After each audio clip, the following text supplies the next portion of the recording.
खीरपूर राज्य एक खूप सुंदर राज्य आहे. या राज्याच्या चोहीकडे जंगल, सुंदर डोंगर, झरणे आणि तलाव आहेत, जो की या राज्याच्या सुंदरतेमध्ये चार चांद्र लावतात. आपलं खीरपूर तर एवढं सुंदर आहे की मी तर मेल्यानंतर सुद्धा इथेच राहू इच्छितो. हे सगळं काय बोलत आहात तुम्ही महाराज? खरंच बोलत आहे. आपलं राज्य काही स्वर्गापेक्षा कमी आहे का?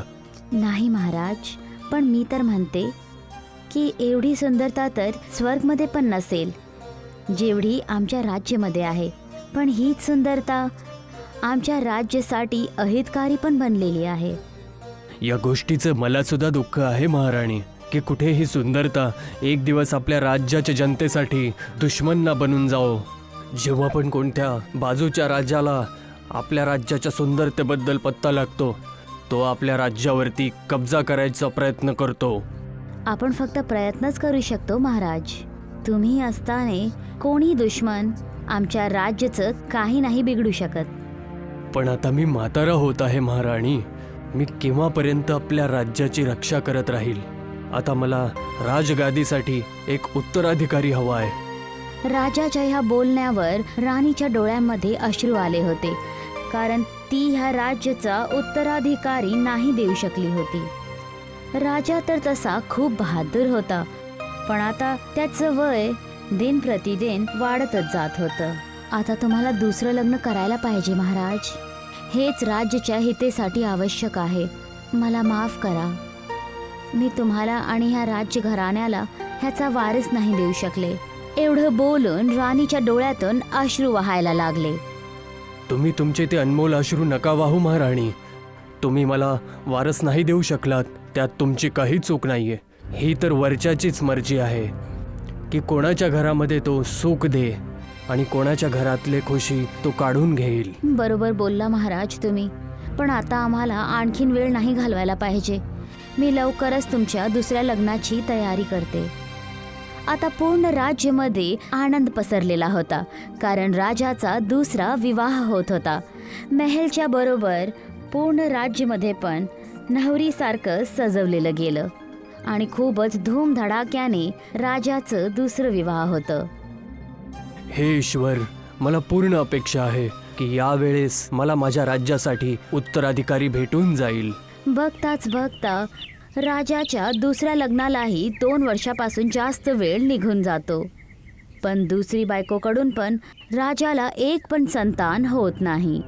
असं वाटतं आहे की मी स्वतःच एक अभागी आहे, त्यामुळेच देव सुद्धा माझ्यावरती स्वतःची दया नाही दाखवत आहे. नाही महाराज, असं काहीच नाहीये. तुमच्या दुसऱ्या लग्नापासून पण तुम्हाला संतान नाही झाली. मला अपेक्षा आहे की तो खास माणूस आपल्या समोर येऊन उभा राहील, कारण आता माझं शरीर सुद्धा माझं हळूहळू साथ सोडत आहे. राजा जोरात खोकायला लागतो. तुम्ही ठीक तर आहात ना महाराज? हो, मी ठीक आहे. बस थोडं मन दुखी आहे.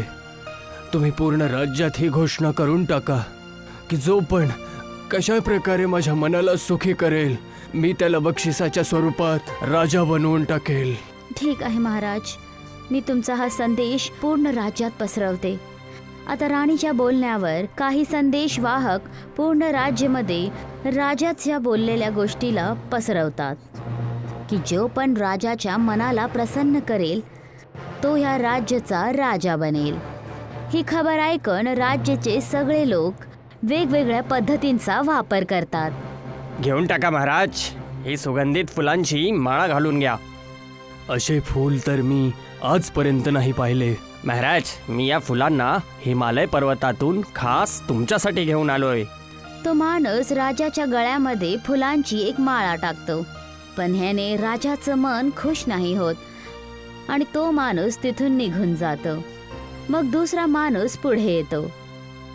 हे घ्या महाराज, हे वस्त्र मी खास तुमच्यासाठी घेऊन आलोय. सर्दीमध्ये सुद्धा हे तुम्हाला गरमीच देतील. तो माणूस राजाला कोट देतो, पण राजा त्याच्या कोटला घेऊन पण खुश नाही होत आणि तो माणूस तिथून निघून जातो. आणि मग तिसरा माणूस राजाकडे येतो, ज्याच्या हातामध्ये एक खूप मोठा घडा आहे तो त्या घड्याला राजाच्या समोर ठेवतो. हे घ्या महाराज, माझ्याकडून ही छोटीशी भेट स्वीकार करा. राजा त्या घड्याजवळ येतो. काय आहे या घड्यामध्ये? तुम्ही स्वतःच बघा महाराज. राजा आपला हात घड्याच्या आत टाकतो आणि तो त्यातून सोन्याचे चांदीचे सिक्के आणि काही किमती उपहार काढतो. हे सगळं काय आहे महाराज? ही सगळी माझी आणि माझ्या खूप साऱ्या पूर्वजांची सगळी कमाई आणि संपत्ती आहे, जी तुम्हाला अर्पित करण्यासाठी मी आलो आहे. मी तरी अशा धनाची कधी अपेक्षा केली नव्हती आणि ही तर तुझी कमवलेली संपत्ती आहे. मी ह्या उपहाराला स्वीकार नाही करू शकत. घेऊन जा याला. तो माणूस आपला घडा उचलून तिथून परत निघून जातो. अशा प्रकारे अजून खूप लोक येतात आणि राजाला खुश करण्याचा प्रयत्न करतात, पण तो राजा खुश नाही होऊ शकला. मला असं वाटत आहे की मी आता कधीच सुखी नाही राहू शकत. तेव्हा एक बावर्ची राजाच्या दरबारमध्ये येतो. नाही महाराज, अशी गोष्ट नाहीये. मी तुम्हाला खुश करेल. आता तू काय आणलं आहेस मला खुश करण्यासाठी? मी काही घेऊन नाही आलोय महाराज. मी तर तुम्हाला माझ्या सोबत घेऊन जायला आलेलो आहे. तुम्ही माझं निमंत्रण स्वीकार करा आणि कृपया करून माझ्या सोबत चला. कुठे घेऊन जाऊ इच्छितोस मला? मी तुम्हाला माझ्या घरी घेऊन जाऊ इच्छितो महाराज. पण असं काय आहे जे तुम्हाला इथे नाही दाखवू शकत? जे मी तुमच्या समोर आणणार होतो ते मी इथे सुद्धा आणू शकलो असतो, पण त्याला ग्रहण करण्यासाठी जर तुम्ही माझ्या स्वतः घरी आलात तर मला खूप खुशी होईल महाराज. आणि तसं सुद्धा ती गोष्ट इथे आल्यानंतर थंड आणि स्वाधीन होऊ शकत होती. अच्छा, अशी गोष्ट आहे. तर चल, मी तुझ्यासोबत यायला तयार आहे. तो बावर्ची राजाला आपल्या बरोबर आपल्या घरी घेऊन जातो, जिथे त्याने खूप प्रकाराचे स्वादिष्ट पक्वान बनवून ठेवलेले होते, ज्याच्यातून स्वादिष्ट पक्वानांची सुगंध येत होती. आणि तो एक एक करून सगळे पक्वान राजाच्या समोर ठेवतो. हे घ्या महाराज, अजून खा. हे सगळं मी माझ्या हाताने बनवलं आहे. मी ऐकलं आहे की माणसाच्या मनाचा रस्ता त्याच्या तोंडातून पोटाद्वारे निघतो. राजाला भूक लागलेली होती, म्हणून तो खूप आनंदाने पक्वान खायला लागतो. आजपर्यंत राजाने कधीही एवढं स्वादिष्ट भोजन नाही केलं होतं.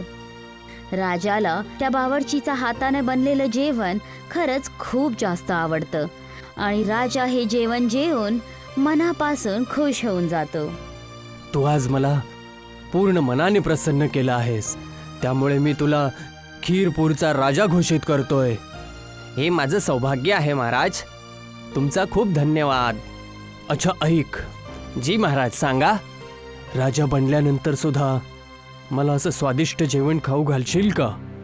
हो महाराज, जरूर खाऊ घालेल.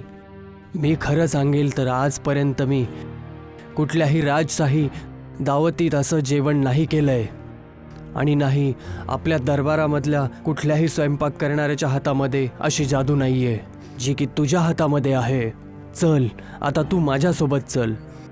आता राजा त्या बावर्चीला घेऊन आपल्या राजदरबारमध्ये घेऊन येतो आणि आपल्या स्वतःच्या हातांनी त्याला राजमुकुट घालतो आणि राजगद्दीवर बसवून राज्याभिषेक करतो.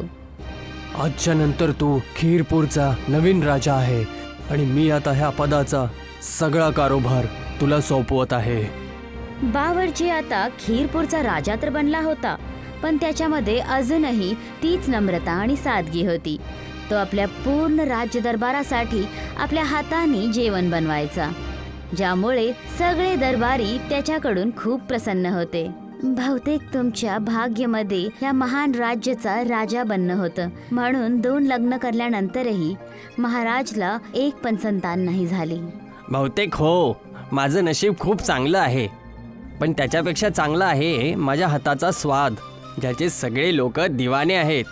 आणि त्याच्याहून पण मोठी गोष्ट आहे तुमची नम्रता, जी एका राजा बनल्यानंतरही तशीच बनलेली आहे जशी राजा बनण्याच्या पूर्वी होती. हे सगळं तर तुमचं सगळ्यांचं प्रेम आहे महाराणी, आणि मी नेहमी अशाच प्रकारे या प्रेमाची इज्जत ठेवत राहील. आज आमची आणि महाराजांची 50वी सालगिरह आहे. काय तुम्ही आज जेवणामध्ये काही वेगळं बनवू शकता? हां, का नाही महाराणी. तुम्ही जसं म्हणताल मी तसंच जेवणामध्ये बनवेल. आज जेवणाची फरमाईश मी स्वतः नाही करणार. तुम्हाला जे पण आवडतं ते तुम्ही आपल्या मनापासून बनवू शकता. आणि आजची ही दावत तुमच्याकडून आम्हा दोघांसाठी एक बेहतरीन तोहफा असेल. ठीक आहे महाराणी, मी तुम्हाला आणि महाराजसाठी खूपच शानदार आणि स्वादिष्ट जेवण खाऊ घालेल. बावर्ची राजा आज दिवसापासूनच रात्रीच्या जेवणाची तयारी करायला लागतो. तो पूर्ण मेहनत आणि लगनने जेवण बनवतो आणि रात्र होण्याच्या आधीच तो सगळं जेवण बनवून तयार करतो आणि दरबारमध्ये जाऊन सर्वांना दावतसाठी आमंत्रित करतो. दावतीची सगळी तयारी झाली आहे. तुम्ही सगळे या आणि दावतीचा लुप्त घ्या. राणी आणि महाराजांच्या बरोबर सगळे मंत्री आणि दरबारी दावतचा आनंद घेण्यासाठी शाही भोजन कक्षमध्ये पोचतात आणि बावर्ची राजा सगळ्यांना आपल्या हातांनी जेवण वाढतो. तुमची ही दावत तर मी जीवनभर नाही विसरणार. मी आजपर्यंत कधीही असला उपहार नाही पाहिलाय. हे तर माझं सौभाग्य आहे महाराणी, की जे मला तुम्हा दोघांना बक्षीस देण्याचा मौका मिळाला आहे. राणी आणि महाराजांच्या बरोबरच सगळे दरबारी पण पोट भरून खायला लागतात. खीरपूर राज्यामध्ये सगळं काही बरोबर चालत होतं, पण अचानक दुश्मन आपली सेना घेऊन खीरपूर राज्यावर आक्रमण करून देतो. हे बघून सगळेजण घाबरून जातात, पण राजा बावर्ची निडर होऊन एकटाच दुश्मनचा सामना करण्यासाठी निघून गेला. हे काय राजा, तुम्ही एकटे आणि बिना हत्याराचेच माझ्यासोबत लढायला आलात? काय तुझे सैनिक घाबरून पळून गेलेत? नाही, माझे सैनिक काही कुठे पळून नाही गेले आणि नाही मी तुमच्यासोबत लढायला आलोय. तर काय बिना लढताच हार मानण्यासाठी आलायस? नाही, अशी पण काही गोष्ट नाही. मी विचार केला की आप खूप दुरून पैदल यात्रा करून आले आहात, खूप थकले असताल. का नाही आपण हा युद्धाचा विचार सोडून विश्राम करा आणि मी तुमच्यासाठी माझ्या हातांनी स्वादिष्ट पक्वान्न बनवेल. ही काय गोष्ट करत आहे राजा? तू तुझ्या दुश्मनासाठी भोजन बनवशील आणि ते सुद्धा तुझ्या हाताने? काही त्याच्यामध्ये तुझा कपट तर नाही? हो, मी माझ्या हाताने जेवण बनवेल आणि जोपर्यंत मी माझा दुश्मन नाही समजत तोपर्यंत तुम्ही माझे दुश्मन नाहीयेत आणि याच्यामध्ये माझा काही छळ कपट नाहीये. तुम्ही माझा विश्वास ठेवा. दुश्मन राजा खरोखरच खूप दुरून आल्यापासून उपाशी आणि तहानलेला होता, म्हणून तो आपल्या पूर्ण सेनाला घेऊन राजा बावर्चीच्या बरोबर त्यांच्या महलमध्ये येतो, जिथे राजा बावर्ची आपल्या हाताहून सगळ्यांसाठी स्वादिष्ट भोजन बनवतो. काही या भोजनामध्ये विष तर नाही कालवलंय तुम्ही? राजा बावर्ची सगळ्यांच्या समोर पहिला स्वतः सगळे पक्वान चखतात, ज्याने दुश्मन राजाची ही शंका दूर होते. आणि त्याच्यानंतर दुश्मन राजा खूप आनंदाने खूप वेळा ते स्वादिष्ट पक्वान पोट भरून खातात. आम्हाला तुमच्या हाताने बनवलेलं भोजन खूप पसंत आलं महाराज, आणि हे सर्व बघून मी युद्धाचा विचार सोडून दिला आहे आणि मी तुमच्यासोबत मैत्री करण्याचा विचार केलेला आहे. अशा प्रकारे आपल्या भोजन बनवण्याच्या हुनरने आणि आपल्या सादगी आणि बुद्धिमत्ताच्या मुळे राजा बावर्चीने खूप सगळ्या युद्धांना थांबवून आपल्या दुश्मनांना पण आपला मित्र बनवलं, ज्यामुळे तो पूर्ण दुनियामध्ये बावर्ची राजाच्या नावाने प्रसिद्ध झाला. गावामध्ये सुरेश आणि हरिलाल नावाची 2 माणसं राहत होती. ते दोघेही शेजारी होते. त्या दोघांचं घर समोरासमोर होतं. हरिलाल त्याच्या पडोसी सुरेशपेक्षा जास्त धनवान होता. सुरेश जिथे एका शेताचा मालिक होता, तर हरिलालकडे खूप जास्त खेत होते. हरिलालची बायको विमला आणि त्याची 20 वर्षाची मुलगी रुक्मिणी हरिलालवरती जास्त प्रसन्न राहत असायचे. विमला, पटकन माझ्यासाठी एक लवकर चहा घेऊन ये. आज मला एका खूप महत्वाच्या कामासाठी बाहेर जायचंय. आज सकाळ सकाळ तुम्हाला काय काम निघालं बरं सांगा? की तुम्ही नाश्ता करण्याऐवजी फक्त 1 कप चहा पिऊन इथून जात आहात? तुला तर माहिती आहे विमला की आजकाल शेतामध्ये काम खूप जास्त आलेलं आहे. आपल्याला यावर्षी 2 पटीने जास्त फसल उगवायची आहे, त्यामुळेच मला स्वतः शेतामध्ये राहावं लागायलंय. आणि अजून किती कष्ट करणार तुम्ही? जरा स्वतःकडे तरी लक्ष द्या. तुमच्या तब्येतीकडे पण जरा लक्ष द्या. जर तुम्ही एवढं कष्ट कराल तर स्वतःच्या तब्येतीकडे लक्ष नाही देणार आणि तुम्ही आजारी पडालो. विमला, मी मेहनत आपल्यासाठी नाही तर की गावातल्या त्या गरिबांसाठी करतो, ज्यांना 2 वेळची चपाती खाण्यासाठी सुद्धा तरसावं लागतं. मला माहित आहे हो की तुम्ही तुमच्या कमवलेल्या पैशाचा खूप सगळा हिस्सा गरिबांमध्ये वाटत असता. आपल्या गावातल्या जुग्या काकाच्या मुलीचं 1 महिन्यानंतर लग्न आहे. त्यामुळे जुग्या चाचा माझ्याकडे आले होते मदत मागण्यासाठी. भले तुम्ही कधी कोणाची मदत करण्यापासून थांबवलं आहे का? हेच तुझ्या प्रश्नाचं उत्तर आहे. जर मी मेहनत नाही करणार तर मी दुसऱ्यांची मदत कशी करू शकेल?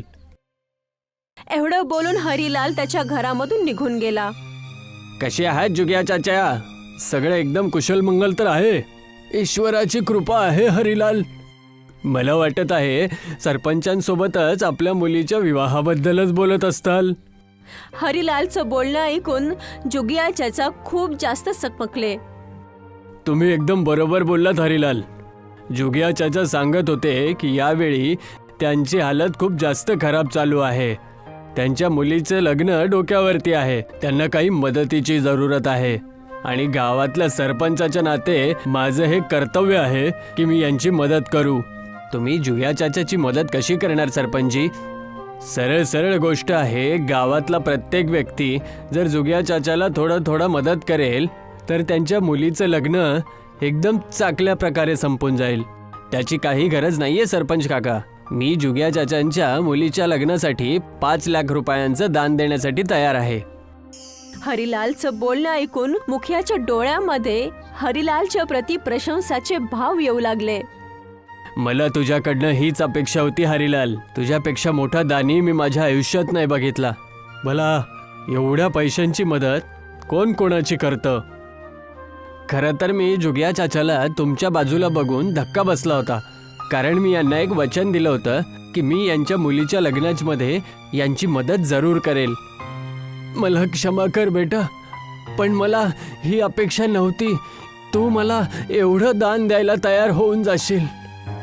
हरिलाल आणि जुगिया चाचा तिथून निघून गेले. मुखिया आता चालला होता. तेवढ्यात गावाचाच एक व्यक्ती सीताराम मुखियाकडे आला आणि म्हणाला, काय हालचाल आहे सरपंचजी? माझे हालचाल तर ठीकच आहेत सीताराम, पण तू इतक्या लवकरात कुठून येतोयस? आता तुम्हाला काय सांगू, माझ्या पत्नीच्या पायाच्या इलाजामध्ये माझे खूप पैसे खर्च झालेत. त्याच्यानंतर सुद्धा तिचा पाय ठीकच नाही झाला. डॉक्टरनं तिच्या पायाचं ऑपरेशन सांगितलंय. त्यामुळेच मी मदतीसाठी हरिलालकडे जाणार होतो. या गावामध्ये हरिलालच असा आहे जो डोळे बंद करून मदत करतो. माझा विचार आहे की तू हरिलालकडे नाही तर की त्याचा शेजारी सुरेशकडे चालला जा. बघण्यासाठी तो एक चांगला माणूस वाटत आहे. तो तुझी मदत जरूर करेल. पण तुम्ही मला हरिलालकडे जाण्यापासून का थांबवत आहात? थांबवत नाहीये सीताराम. गोष्ट खरं तर अशी आहे की हरिलालने जुग्या चाचाच्या मुलीच्या विवाहामध्ये 5 लाख रुपये दान देण्याचा ऐलान केलेला आहे. आता त्या बिचाऱ्यावरती एवढं ओझं पण नका टाकू रे बाबा. ही गोष्ट तर बरोबर बोलत आहात तुम्ही. एवढं बोलून सीताराम सुरेशच्या घरी गेला. सुरेश त्याची बायको सोबत बसून काही बोलत होता. सीतारामजी, कसे आहात तुम्ही? सगळं ठीक तर आहे? तुमच्या चेहऱ्यावरती एवढी चिंता कस काय दिसत आहे? आता मी काय सांगू सुरेश, आता मी काही मदत मागण्यासाठी हरिलालकडे चाललो होतो, पण रस्त्यामध्ये सरपंचजींनी सांगितलं की हरिलालने आधीच 5 लाख रुपये जुग्या चाचाच्या मुलीच्या लग्नात दिलेले आहेत. त्यांनी मला सांगितलं की तू माझी मदत जरूर करशील. हो हो, का नाही? काय समस्या आहे सांगा.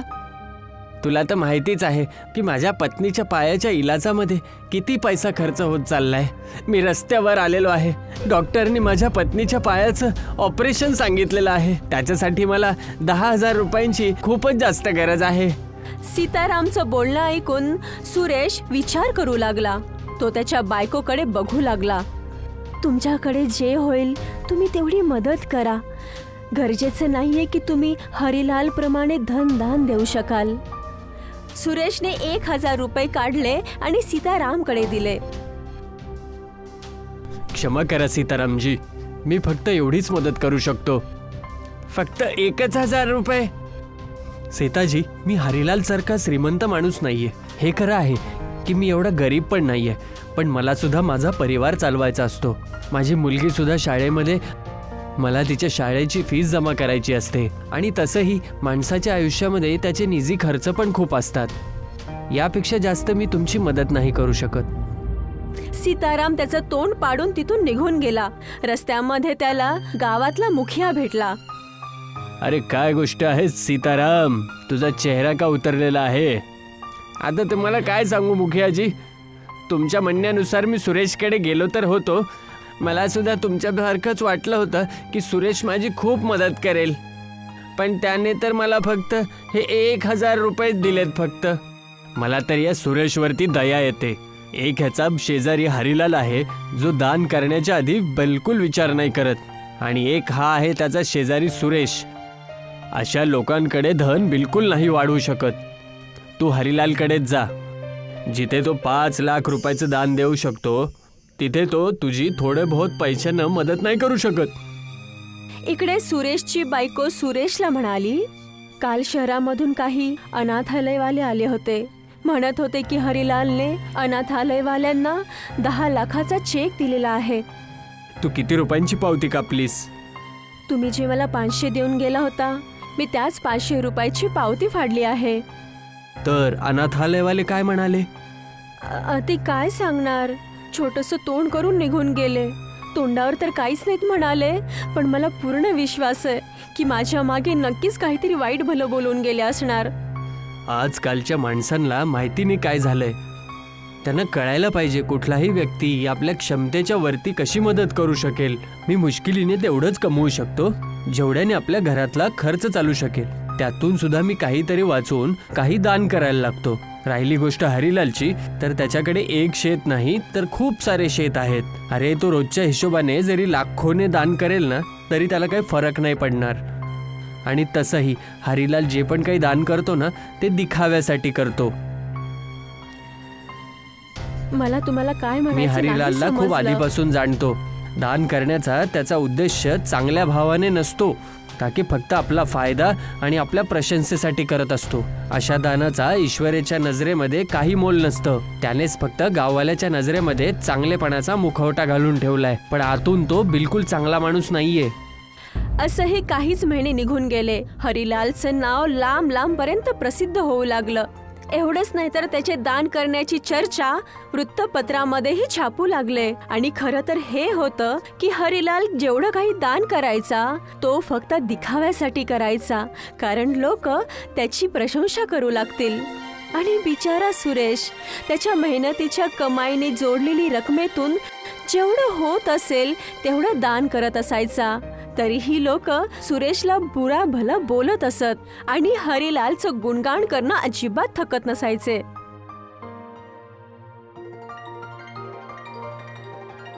एक दिवस हरिलाल त्याच्या शेतामध्ये बसलेला होता की तेवढ्यात त्याचा नोकर बली तिथे येऊन म्हणाला, मानलं तुम्हाला हरिलालजी, तुमचं नाव तर दान देण्यामध्ये दूर दूर पर्यंत प्रसिद्ध झालंय.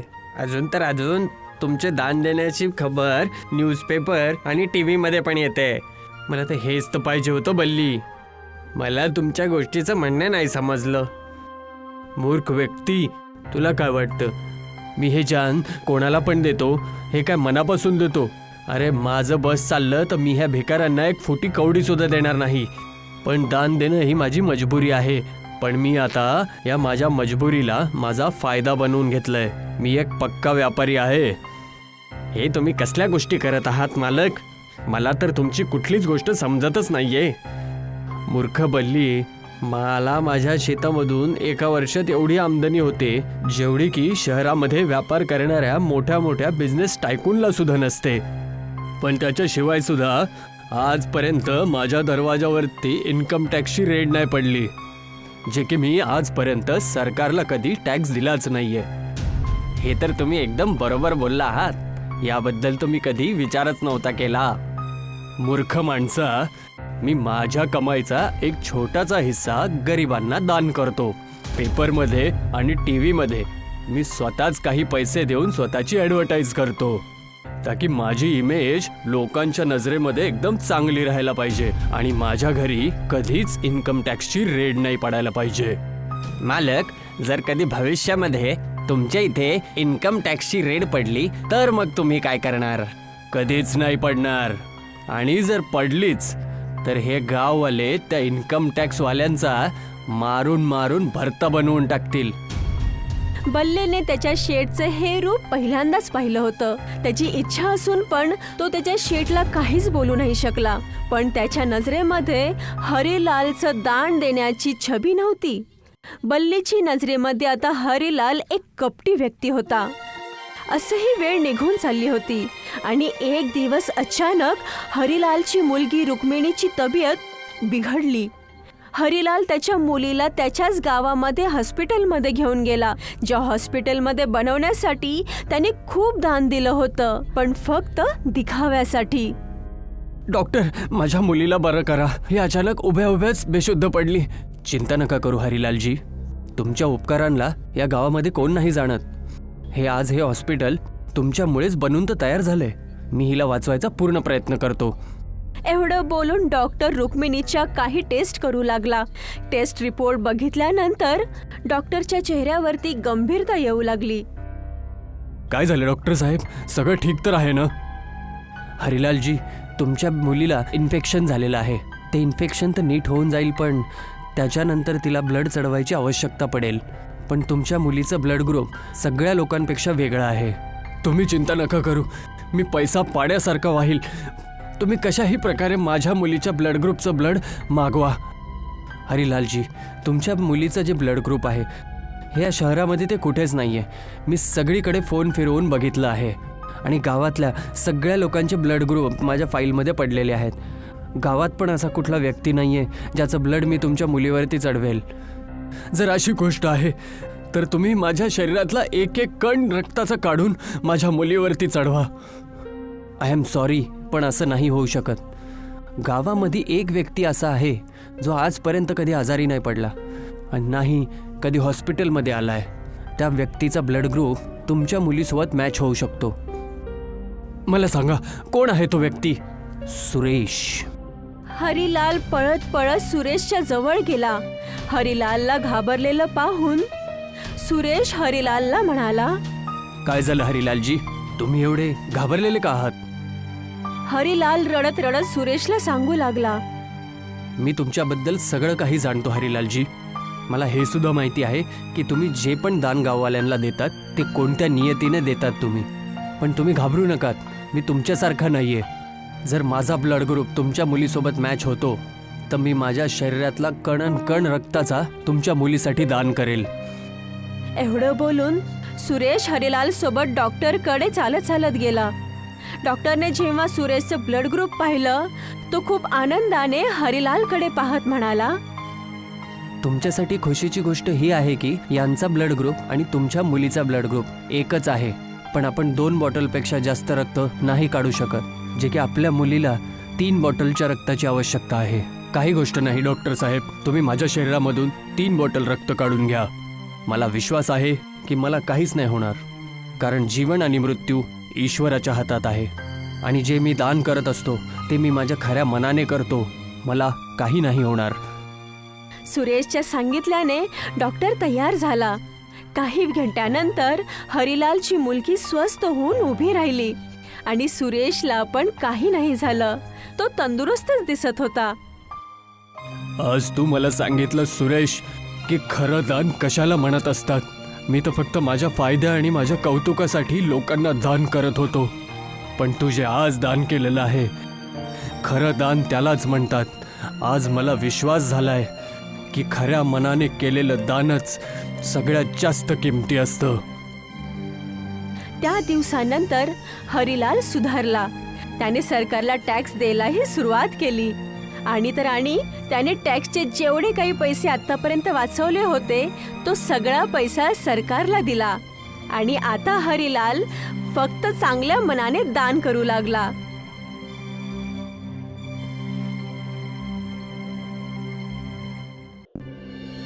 बाबूलाल नोकरीच्या तलाशीसाठी गावामधून मुंबई शहरामध्ये जातात. ते नोकरीसाठी खूप भटकतात, पण त्याला कुठेही नोकरी नाही मिळत आणि दिवसभर उन्हामध्ये भटकल्यामुळे त्याची तब्येत खूप जास्त खराब होते. विचार केला होता मुंबईमध्ये येऊन काहीतरी काम करेल, पण इथे येऊन तर माझी तब्येतच खराब झाली. असं वाटतंय ह्या शहराची हवा मला सूट नाही करत आहे. आता तर डॉक्टरकडे जावंच लागेल. बाबूलाल डॉक्टरच्या जवळ जातात तर बघतात की तिथे खूप सगळी गर्दी आहे. विचारल्यानंतर माहिती होते की सगळी लोक बाहेरचं जेवण केल्यामुळे आजारी पडलेत. हे बघून बाबूलालच्या मनामध्ये एक विचार येतो. अच्छा, तर ही गोष्ट आहे का? नाही, मी या लोकांना जेवण बनवून देऊ ज्यामुळे मला काही काम भेटेल. हा एक चांगला मौका आहे. बाबूलाल डॉक्टरला त्याच्यासाठी दवाई घेतो आणि त्याच्या घरी जाऊन टिफिन सर्व्हिस सुरू करण्याचा प्रयत्न करतो. सगळ्यात पहिल्यांदा जाऊन तो किराणाच्या दुकानामधून राशन खरेदी करतो. त्यानंतर तो बर्तनच्या दुकानामध्ये जाऊन खूप सगळे टिफिन खरेदी करतो आणि जेवण करण्यासाठी सुरुवात करतो. चांगलं जेवण बनवेल तेव्हा तर लोकांना माझ्या हाताचं जेवण आवडेल आणि सोबतच मला स्वच्छतेचं विशेष लक्ष द्यावं लागेल. तेव्हाच लोक माझा टिफिन खातील. बाबूलाल साफसुथऱ्याच्या पद्धतीने जेवण बनवतो आणि लोकांच्या घरी घरी जाऊन टिफिन देतो. सगळ्यांना त्याच्या हाताचं जेवण खूप जास्त आवडतं. त्यासाठी त्याला खूप जास्त लोक टिफिन देण्यासाठी बोलतात. अरे वा, मी जेवढा विचार केला होता हा धंदा तर त्याच्यापेक्षा जास्त चालत आहे. आता तर मन लावून काम करावं लागेल, तेव्हा जाऊनच जास्त लोकांना टिफिन पोहोचवू शकेल. बाबूलाल खूप जास्त मेहनत करतो, पण तरीही तो जास्त लोकांपर्यंत टिफिन नाही पोहोचवू शकत. कारण एकतर तो एकटाच सगळं काम करत होता, राशन आणणं, जेवण बनवणं आणि टिफिन पोहोचवणं. तो बघतो की सगळे लोक सकाळ सकाळ ऑफिस जाण्यासाठी बसच्या लाईन मध्ये उभी आहेत. यांना बघून असं वाटतंय की हे लोक ऑफिसच्या चक्करमध्ये नाश्ता सुद्धा व्यवस्थित करत असतील. जर यांना बसमध्ये जाता जाता नाश्ता भेटला तर हे ऑफिसला पण वेळेवर पोहोचतील आणि उपाशी पण नाही राहणार. बाबूलाल एक बस रेस्टॉरंट उघडण्याचा विचार करतो. त्यासाठी तो गावाकडून त्याची बायको आणि छोट्या भावाला शहरामध्ये बोलवतो आणि टिफिन सर्व्हिसची कमाई पैशातून एक 2 मजली बस खरेदी आता करतो. माझ्या इलाक्यामध्ये कोणीच उपाशी नाही राहणार. मी सगळ्या लोकांना नाश्ता करूनच ऑफिसला पाठवेल. चला आजपासूनच काम चालू करतो. शुभ काम मध्ये देरी कशाला करायची. आता बाबूलाल, त्याची बायको आणि त्याचा भाऊ मिळून बसमध्ये रेस्टॉरंट बनवण्याचा तयारी करतात. हे बघ, मला गाडी चालवता तर येत आहे, त्यामुळे मी तुला पण शिकवेल. माझ्या हाताचं जेवण एकदा कोणी खाल्लं तर दुसऱ्यांदा बाहेर कोणी जाण्याचा विचारही करणार नाही. हा, साफ साफ सांग ना जेवण तू बनवणार आहे. एवढं घुमावून सांगायची काय गरज आहे. मला तर ना जेवण बनवायला येतं ना गाडी चालवता येते. मी काय करू इथं? मी आधीच सांगितलं होतं की मी काय करू येऊन शहरामध्ये. बघितलं, माझ्या येण्याचं काही कारणच नाही राहिलं. हे काय जरुरी आहे की तुला बस चालवणं आणि स्वयंपाक आलाच पाहिजे? जर तुझी इच्छा असेल तर आमच्या ह्या बस रेस्टॉरंटमध्ये आमची मदत करू शकतो, काही दुसरंही काम करू शकतो. आणि काम काय असणार? 2 कामासाठी तुम्ही दोघं तर आहातच ना. जेवण देणारा तर कोणी पाहिजे ना. आणि जे जेवले आहेत त्यांच्याकडून पैसे घेण्यासाठी सुद्धा एका माणसाची गरज पडेलच ना. ते काम तू करून टाकशील. ठीक आहे, मग मी वेटर आणि बस कंडक्टरचं काम करेल. हा, ही झाली ना गोष्ट. आता तर म्हणणार नाहीस ना की शहरात येऊन काय उपयोगच नाही झाला माझा. नाही, आता नाही म्हणणार. आज एक डेमो घेऊन बघूया. पण आज तर संडे आहे ना. आज कोण जाणार ऑफिस? आज आपण आपल्या बसमध्ये सगळ्या गोष्टी सेट करून टाकू, म्हणजे आपल्याला दुसऱ्या दिवशी काही करायची गरज नाही पडणार. माझा विचार आहे की रेस्टॉरंटचा सगळा जो सेटअप तो वरच्या मजल्यावरती करायला पाहिजे. ज्याला जेवायचं असेल तो वरती येईल आणि जेवण झाल्यानंतर खाली येऊन जाईल, ज्यामुळे बाकी यात्रींना पण परेशानी नाही होणार. हो, हे ठीक राहील. किचनचं सगळं सेटअप वरतीच करूयात, म्हणजे दोन्ही गोष्टी एकमेकांमध्ये मिक्स नको व्हायला. तिघेही मिळून बसमध्ये रेस्टॉरंट बनवण्याची तयारी करतात. त्याने त्यांचे सगळे भांडी आणि काही खुर्च्यांसोबत काही मील्स पण बसमध्ये ठेवल्या. हे सगळे वरच्या मजल्यावरती सगळ्या गोष्टी व्यवस्थित ठेवतात. हा झाला ना सेटअप. आता बघ, उद्या सकाळपासूनच आपली सर्व्हिस सुरू करून टाकू. पण ह्यासाठी तर लोकांना आपल्या बस रेस्टॉरंट बद्दल माहिती तर व्हायला पाहिजे. आपल्याला एक मोठासा बोर्ड बसच्या समोर लावायला पाहिजे. आता बाबूलाल दुकानामधून एक मोठा बोर्ड बनवून आणतो, ज्यामध्ये मोठ्या मोठ्या अक्षरामध्ये लिहिलेला आहे बाबू बस रेस्टॉरंट. त्या बोर्डला बसच्या समोर ठेवतो आणि ते सगळी लोक सकाळ होण्याची वाट बघतायत. सकाळ होते पण कोणीही त्यांच्या बस रेस्टॉरंटमध्ये कोणी येत नाही आणि हे बघून सगळेजण निराश होतात. हे काय दादा, आपल्या बसमध्ये तर कोणीच नाही येत आहे. आता काय करणार? करायचं काय? आता जाऊन त्यांना आपल्याला बोलवावं लागेल. आता बाबूलाल आणि श्यामलाल दोघे मिळून त्यांच्या बस रेस्टॉरंटच्या बद्दल लोकांना सांगू लागतात. हे बघा भाऊ, इथं गर्दीमध्ये बसची वाट बघण्यापेक्षा तुम्ही आमच्या बसमध्ये येऊन बसा. तिथे तुम्हाला नाश्ता पण मिळेल आणि तुम्हाला तुमच्या ऑफिसला पण पोहोचवून दिलं जाईल. अच्छा, अशी कोणती बस आहे ज्याच्यामध्ये नाश्ता पण भेटायला लागला आहे? बस रेस्टॉरंट आहे. तुम्ही चला तर सही, तुम्हाला सगळं समजून जाईल. तो माणूस त्याच्या सोबत त्याच्या काही मित्रांना घेऊन बाबूलालच्या बस रेस्टॉरंटमध्ये जातो. बाबूलालची बायको सगळ्यांसाठी नाश्ता बनवते, जे सगळ्यांना खूप जास्त आवडतं. ही तर खूपच चांगली सुविधा दिली आहे भाऊ. आपण ऑफिसच्या ऑफिस पोहोचणं पण होतं आणि सोबत नाश्ता पण होऊन जातो. हां, सुविधा पण चांगली आहे, पण त्यानंतर सुद्धा आमच्या बसमध्ये कोणी येत नाहीये. अरे, तुमच्या ह्या बस रेस्टॉरंटच्या बद्दल कोणाला माहितीच नाहीये. जेव्हा याबद्दल सगळ्यांना पत्ता लागेल तेव्हा बरोबर लोक येतील. आता तुम्हीच बघा ना, तुम्ही जेव्हा मला सांगितलं तेव्हाच मला याबद्दल पत्ता लागला. पण आम्ही तर बोर्ड लावलेला आहे बसवर. आता अजून कसं सांगू लोकांना बस रेस्टॉरंटच्या बद्दल? बोर्ड तर लावला, पण तो तेव्हाच दिसेल ना जेव्हा लोक बसच्या जवळ येतील. काही असं करा की बसच्या जवळ यायच्या आधीच लोकांना कळालं पाहिजे की या बसमध्ये रेस्टॉरंट सुद्धा आहे, जसं की तुझी इच्छा आहे. हां, हे सही राहील.